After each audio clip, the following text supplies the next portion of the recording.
ಚೆನ್ನಾಗಿದ್ದೀರಾ ಜಾನಕಮ್ಮ? ಚೆನ್ನಾಗಿದ್ದೀವಣ್ಣ. ಬನ್ನಿ ಅಣ್ಣ, ಬನ್ನಿ ಅದ್ಗೆ. ಕುಮಾರ್, ಕುಮಾರ್, ಯಾರು ಬಂದಿದ್ದಾರೆ ನೋಡು. ನಮಸ್ಕಾರ ಅಂಕಲ್. ಕುಮಾರ್ ಕೂತ್ಕೋ.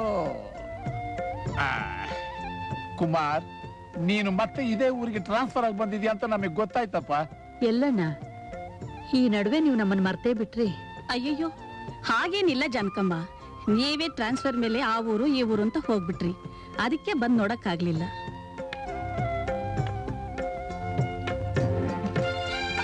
ನಮಸ್ಕಾರ. ಕೂತ್ಕೊಮ್ಮ. ಚೆನ್ನಾಗಿದ್ದೀಯ ಮರದ? ಚೆನ್ನಾಗಿದ್ದೀನಿ ಆಂಟಿ. ನಿಮ್ಮನ್ನೆಲ್ಲ ಹೀಗೆ ನೋಡ್ತಿದ್ರೆ ನನಗೆ ಎಷ್ಟು ಸಂತೋಷವಾಗುತ್ತೆ ಗೊತ್ತೇನಮ್ಮ ಜಾನಕಮ್ಮ. ನಿಮ್ ಯಜಮಾನರು ತೀರ್ಕೊಂಡ ಮೇಲೆ ನೀನ್ ಇವನ್ನೆಲ್ಲ ಸಾಕೋಕೆ ಎಷ್ಟು ಕಷ್ಟಪಟ್ಟಿದ್ಯಾ ಅಂತ ನನಗೆ ಗೊತ್ತಮ್ಮ. ಅಂತೂ ನೀನು ಪಟ್ಟ ಶ್ರಮ ಸಾರ್ಥಕವಾಯ್ತಲ್ಲ ತಾಯಿ. ಇಂಥ ಸಮಯದಲ್ಲಿ ನಮ್ ಸದಾಶಿವು ಇದ್ದಿದ್ರೆ ಎಷ್ಟು ಸಂತೋಷ ಪಡ್ತಿದ್ನೋ. ಏನ್ ಮಾಡೋಕ್ಕಾಗತ್ತಣ್ಣ, ನಾವು ಪಡ್ಕೊಂಡ್ ಬಂದಿದ್ದಷ್ಟೇ. ನೀವು ಮಾತಾಡ್ತಾ ಇರಿ, ಕಾಫಿ ತಗೊಂಡು. ಅದೆಲ್ಲ ಇರ್ಲಿ ಜಾನಕಮ್ಮ, ಒಂದು ಮುಖ್ಯವಾದ ವಿಷಯ ನಾವು ಮಾತಾಡ್ಬೇಕಾಗಿತ್ತು. ಅದಕ್ಕೆ ನಾವೀಗ ಬಂದಿದ್ದು.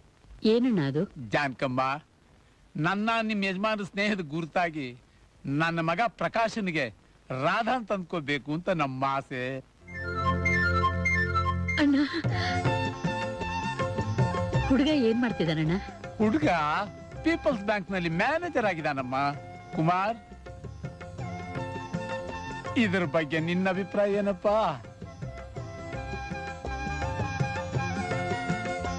ನನ್ಗೇನ್ ಹೇಳ್ಬೇಕು ಅಂತಾನೆ ಗೊತ್ತಾಗ್ತಾ ಇಲ್ಲ. ಒಬ್ಬ ಕುರುಡನ್ಗೆ ದೃಷ್ಟಿ ಬೇಕಾ ಅಂತ ಕೇಳಿದ್ರೆ ಅವನ್ ಎಷ್ಟು ಸಂತೋಷ ಪಡ್ತಾನೋ ಅದಕ್ಕಿಂತ ಹೆಚ್ಚಿನ ಸಂತೋಷ ನನ್ಗಾಗ್ತಾ ಇದೆ.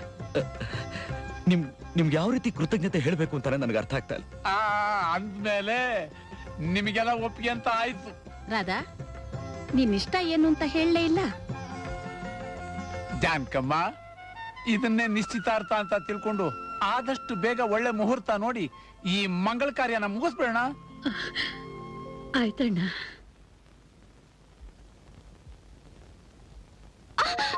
ಅಯ್ಯೋ, ಏನಾಯ್ತಮ್ಮ? ಅಯ್ಯೋ,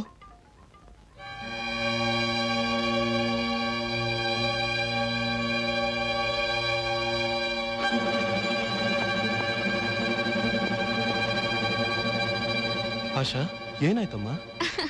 ಏನಿಲ್ಲ ಡ್ಯಾಡಿ, ಆಪಲ್ ಕಟ್ ಮಾಡುವಾಗ ಕೈ ಸ್ವಲ್ಪ ಕುಯ್ಕೋತು, ಅಷ್ಟಕ್ಕೆ ಡಾಕ್ಟರ್ ಅಂಕಲ್ ಗಾಬರಿ ಆಗ್ಬಿಟ್ರು. ಆಶಾ, ನೋಡ್ಕೊಂಡ್ ಮಾಡ್ಬೇಕಮ್ಮ. ಹೇಗಿದ್ದೀರಾ ಡಾಕ್ಟರ್?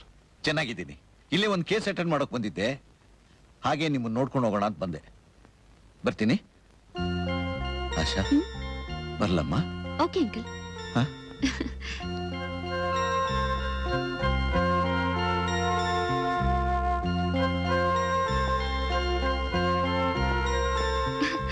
ಡ್ಯಾಡಿ, ಅಂಕಲ್ ನನ್ ಮೇಲೆ ಯಾಕಷ್ಟೊಂದು ಪ್ರೀತಿ?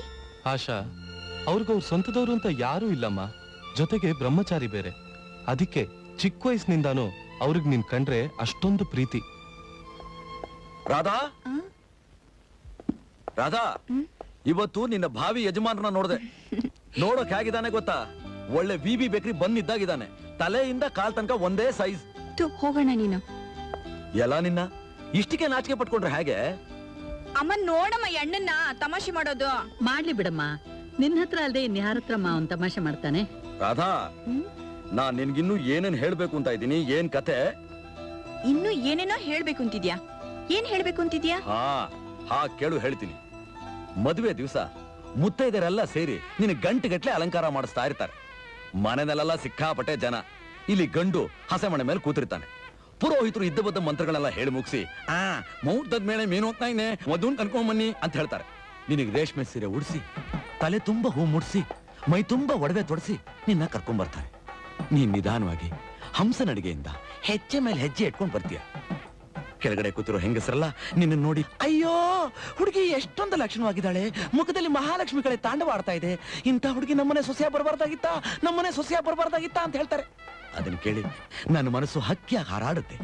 ನಿನ್ನ ಕರ್ಕೊಂಬಂದು ಹಸೆ ಮನೆ ಮೇಲೆ ಕೂರಿಸ್ತಾರೆ. ನಿನ್ನ ಮುದ್ದಾದ ಮುಖ ನೋಡಿ ಆ ನಿನ್ನ ಗಂಡ, ಅದೇ ಆ ವಿಬಿ ಬೇಕ್ರಿ ಬನ್ನು ಇಂಗಿತಿಂದ ಮಗನಾಗಿ ನಿನ್ನೇ ನೋಡ್ತಿರ್ತಾನೆ. ಪುರೋಹಿತರು ಜೋರಾಗಿ ಗಂಟ್ನಿ ಮೇಳ ಅಂತ ಕೂಗ್ತಾರೆ. ಪಾ, ಪಾ, ಪಾ, ಪಾ, ಪಾ, ಡುಮ್ ಡುಮ್ ಡುಮ್ ಡುಮ್ ಡುಮ್ ಅಂತ ಗಟ್ಟಿ ಮೇಳ ಆಗ್ತಿದ್ದಾಗೆ ಪುರೋಹಿತರು ಮಾಂಗಲ್ಯಂ ಮಮ ಜೀವನ ಅಂತೆ ಮದ್ದಾನಿ ತುಮೆ ಪಂಚೆ ಮದನ ತಾಮ್ರತಂ ಅಂತ ಮಂತ್ರ ಹೇಳ್ತಿದ್ದಾಗೆ ನಿನ್ನ ಕೂತ್ಕಲ್ ತಾಳಿಯರುತ್ತೆ.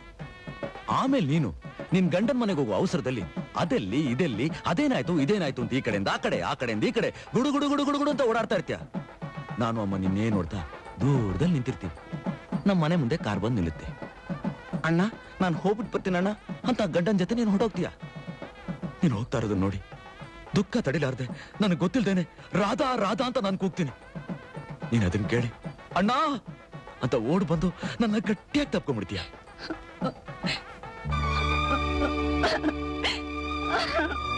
ರಾಧಾ ರಾಧಾ ಯಾಕೆ ಮಾಡ್ತಿದ್ಯಾ? ಅಣ್ಣ ನೀನ್ ಅನ್ಕೊಂಡ ಹಾಗೆ ನಾನು ಓಡ್ ಬಂದು ನಿನ್ನ ತಪ್ಕೊಳಕ್ ಆಗಲ್ವಲ್ಲಣ್ಣ. ಯಾಕೆಂದ್ರೆ ನನಗ್ ಕಾಲೇ ಇಲ್ವಲ್ಲಣ್ಣ. ನನಗ್ ಕಾಲೇ ಇಲ್ಲ. ಐಮ್ ಸಾರಿ ರಾಧಾ, ನಾ ಸಂತೋಷದಲ್ಲಿ ನನಗೆ ಗೊತ್ತಿಲ್ದೇನೆ ಏನೇನೋ ಮಾತಾಡ್ಬಿಟ್ಟೆ. ದಯವಿಟ್ಟು ನನ್ ಕ್ಷಮಿಸ್ಬಿಡಮ್ಮ. ನೀನ್ ಹೀಗ್ ಮಾತಾಡ್ದೆ ಅಂತ ನಾನು ಅಳ್ತಿಲ್ಲಣ್ಣ. ಆ ದೇವ್ರು ನನ್ನ ಅಣ್ಣನ ಆಸೆ ನೆರವೇರ್ಸೋಕ್ ಆಗ್ದಿರ ಹಾಗೆ ಮಾಡ್ಬಿಟ್ನಲ್ಲ ಅಂತ ಅಳ್ತಿದ್ದೀನಿ ಅಷ್ಟೇ. ನೋಡು, ನೀನ್ ಅಳಬಾರ್ದು, ನಿನ್ ಕಣ್ಣಲ್ಲಿ ನೀರು ಬರಬಾರ್ದು. ಎಲ್ಲಿ ಒಂದ್ಸಲ ನಗು ಪ್ಲೀಸ್. ನಾನು ನಿನ್ನ ನಗಿಸ್ತೀನಿ. ಆನೆ ಮೇಲೆ, ಒಂಟೆ ಮೇಲೆ, ಕುದುರೆ ಮೇಲೆ.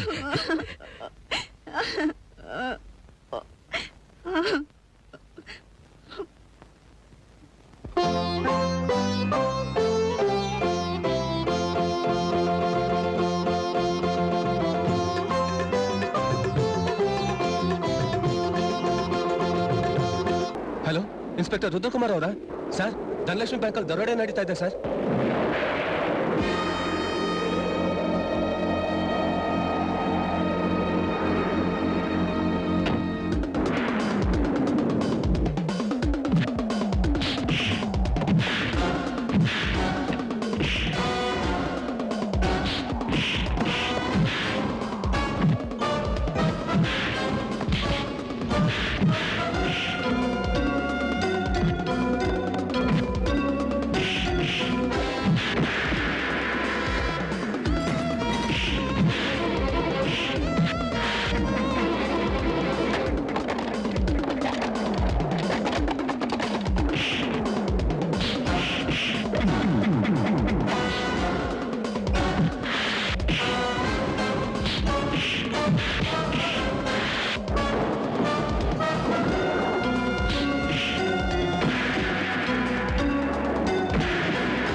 ಇನ್ಸ್ಪೆಕ್ಟರ್, ನೀವೇ ನಮ್ಮನ್ನು ಹೊರಗೆ ಬಿಟ್ಬಿಡಿ.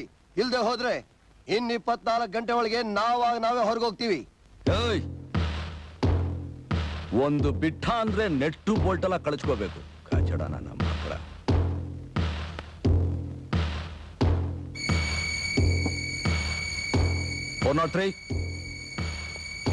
Yes sir.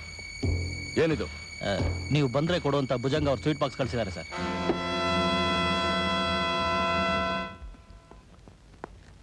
Welcome inspector, welcome. ಒಂದಲ್ಲ ಒಂದ್ ದಿವಸ ನಾನು ಇರೋ ಜಾಗಕ್ಕೆ ನೀವಾಗೇ ಬಂದೇ ಬರ್ತೀರಿ ಅಂತ ನಾನು ಅವತ್ತೇ ಹೇಳಿದ್ದೆ. ನಾನು ಅನ್ಕೊಂಡಾಗೆ ಬಂದೇ ಬಿಟ್ರಿ. ಇನ್ಸ್ಪೆಕ್ಟರ್, ಚಿನ್ನದ ತೊಟ್ಲಲ್ಲಿ ಮಲಗಿ ಬೆಳ್ಳಿ ಹೊಳ್ಳೆಲ್ಲಿ ಹಾಲು ಕುಡಿದನು ಕೂಡ ಹಣನ ಈ ರೀತಿ ಬಿಸಾಕಲ್ಲ. ಹಣದ ಮಹತ್ವ ಏನು ಅಂತ ನಿಮಗೆ ಗೊತ್ತಿಲ್ರಿ? ಈ ಹಣದಿಂದ ಏನು ಬೇಕಾದ್ರೂ ಸಾಧಿಸಬಹುದು. ಅದು ನಿಮ್ಮ ಮುಟ್ಟಾಳ್ತನ ಮಿಸ್ಟರ್ ಭುಜಂಗರಾವ್. ಹಣದಿಂದ ಏನ್ ಬೇಕಾದ್ರೂ ಸಾಧಿಸೋ ಹಾಗಿದ್ದಿದ್ರೆ ಸತ್ಯ ಅನ್ನೋದು ಯಾವತ್ತೂ ಸತ್ತೋಗ್ತಿತ್ತು. ನ್ಯಾಯ, ನೀತಿ, ಧರ್ಮ ಸಮಾಧಿ ಆಗ್ತಿತ್ತು. ವೇದಾಂತನ ವೇದಾಂತ ಹೇಳೋಕ್ ಚೆನ್ನಾಗಿರುತ್ತೆ ಹೊರತು ಜೀವನಕ್ಕೆ ಅದು ಆಗ ಬರಲ್ಲ ಇನ್ಸ್ಪೆಕ್ಟರ್. ಇದು ವೇದಾಂತ ಅಲ್ಲ ಮಿಸ್ಟರ್ ಭುಜಂಗರಾವ್, ಯಾವ ಕಾಲಕ್ಕೂ ಬದಲಾಯಿಸಕ್ಕಾಗ್ದಿರೋ ಸತ್ಯ. ನೀವು ಹಣಬಲದಿಂದ ಖಂಡಿತ ನನ್ನ ಗೆಲ್ಲೋಕ್ ಸಾಧ್ಯ ಇಲ್ಲ. ಒಬ್ಬ ಗಣ್ಯ ವ್ಯಕ್ತಿಯನ್ನು ಹೆಸರಿನಲ್ಲಿ ಚಲಾವಣೆ ಆಗ್ತಿರೋ ನಿಮ್ಮನ್ನ ಇವತ್ತಲ್ಲ ನಾಳೆ ನಾನು ಕಂಬಿ ಅಣಿಸುವಾಗ ಮಾಡೇ ಮಾಡ್ತೀನಿ. ಸರಿಯಾದ ಸಾಕ್ಷ್ಯ ಆಧಾರಗಳಿಲ್ದೆ ನೀವು ನನ್ನ ಹತ್ರನೂ ಬರಕ್ಕಾಗಲ್ಲ ಇನ್ಸ್ಪೆಕ್ಟರ್. ನಾನು ಮನಸ್ಸು ಮಾಡಿದ್ರೆ ನೀವು ಹಾಕಿರೋ ಈ ಖಾಕಿ ಬಟ್ಟೆನ ಬಿಚ್ಚಿಸ್ಲು ಬಲ್ಲೆ, ಮತ್ತೆ ಹಾಕಿಸ್ಲು ಬಲ್ಲೆ. ಅದು ಅಷ್ಟೊಂದು ಸುಲಭ ಅಲ್ಲ. ಈ ಕಾಕಿ ಬಟ್ಟೆ ಬಗ್ಗೆ ನಿಮ್ಗೇನ್ ಗೊತ್ತು? ಇದು ನ್ಯಾಯನ ರಕ್ಷಿಸೋ ಆಯುಧ, ನೀತಿನ ಉಳಿಸೋ ಬೇಲಿ, ಧರ್ಮನ ಗೆಲ್ಸೋ ಶಕ್ತಿ. ಈ ಪ್ರಪಂಚನೇ ಸೃಷ್ಟಿ ಮಾಡಿದ ಬ್ರಹ್ಮನೇ ತಪ್ಪು ಮಾಡಿದ್ರು ಅವನ್ನ ಬಂಧಿಸೋ ಶಕ್ತಿ, ಧೈರ್ಯ ಇರೋದು ಈ ಕಾಕಿ ಬಟ್ಟೆಗೆ ಮಾತ್ರ. ಇನ್ಸ್ಪೆಕ್ಟರ್, ಅಧಿಕಾರ ಬಲ ಇದೆ ಅಂತ ನೀವು ಇಷ್ಟೊಂದು ಮಾತಾಡ್ತಾ ಇದ್ದೀರಾ? No, you are wrong mister Bhujangarao. ಅಧಿಕಾರ ಇಲ್ಲದೆ ಹೋದ್ರು ಅನ್ಯಾಯಕ್ಕೆ ಸಾವಿನ ಗಂಟೆ ಹೊಡೆಯೋನೆ ಈ ರುದ್ರ. ಒಂಟಿ ಮರ ಯಾವತ್ತೂ ಕಾಡಾಗೋಕೆ ಸಾಧ್ಯ ಇಲ್ಲ ಇನ್ಸ್ಪೆಕ್ಟರ್. ಮಿಸ್ಟರ್ ಭುಜಂಗರಾವ್, ಒಂದು ಕಿಡಿ ಬೆಂಕಿ ಇಡೀ ಕಾಡನ್ನೇ ಸುಟ್ಟು ಬೂದಿ ಮಾಡುತ್ತೆ. ಇನ್ಸ್ಪೆಕ್ಟರ್, ನಿಮ್ ಮಾತು ಕೇಳೋಕೆ ಬಹಳ ಚೆನ್ನಾಗಿದೆ.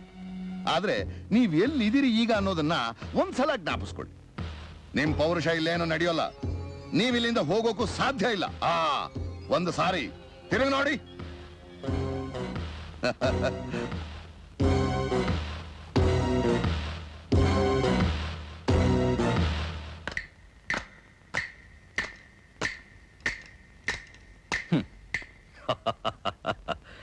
ಮಿಸ್ಟರ್ ಭುಜಂಗರಾವ್, ನೀವು ಚಾಪೆ ಕೆಳಗಡೆ ತೂರಿದ್ರೆ ನಾವು ರಂಗೋಲಿ ಕೆಳಗಡೆ ತೂರೋರು. ಇನ್ನು 5 ನಿಮಿಷದಲ್ಲಿ ನಾನು ಇಲ್ಲಿಂದ ಹೊರಗಡೆ ಹೋಗ್ಲಿಲ್ಲ ಅಂದ್ರೆ ಗೇಟ್ ಹತ್ರ ಭಿಕ್ಷಿಕ ವೇಷದಲ್ಲಿರೋ ನಮ್ ಜನ ಒಳಗಡೆ ಬರ್ತಾರೆ. ಪರವಾಗಿಲ್ವಾ? ಇಷ್ಟು ದೊಡ್ಡ ಕನ್ನಡಿ ಮಹಲಲ್ಲಿರೋ ನಿಮ್ಗೆ ಆ ಚಿಕ್ಕ ಕನ್ನಡಿಲಿರೋ ನಮ್ ಜನಗಳು ಕಾಣ್ತಾ ಇಲ್ವಲ್ಲ? ಎಲ್ಲಿ? ನೀವು ಸ್ವಲ್ಪ ಅಲ್ಲಿ ನೋಡಿ.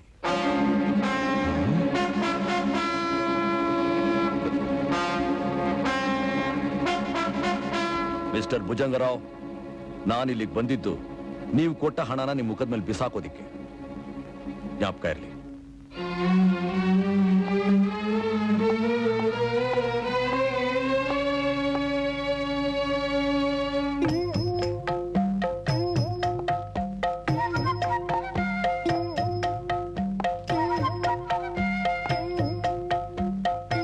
ಅಲ್ಲಿ ನೋಡ್ತಾ ಇದಾರಲ್ಲ ಯಜಮಾನರು, ಅವ್ರನ್ನ ಕೇಳಿ ಇನ್ನೂ ಸ್ವಲ್ಪ ಜಾಸ್ತಿ ಕೊಡ್ತಾರೆ. ಆಯ್ತು ಸ್ವಾಮಿ.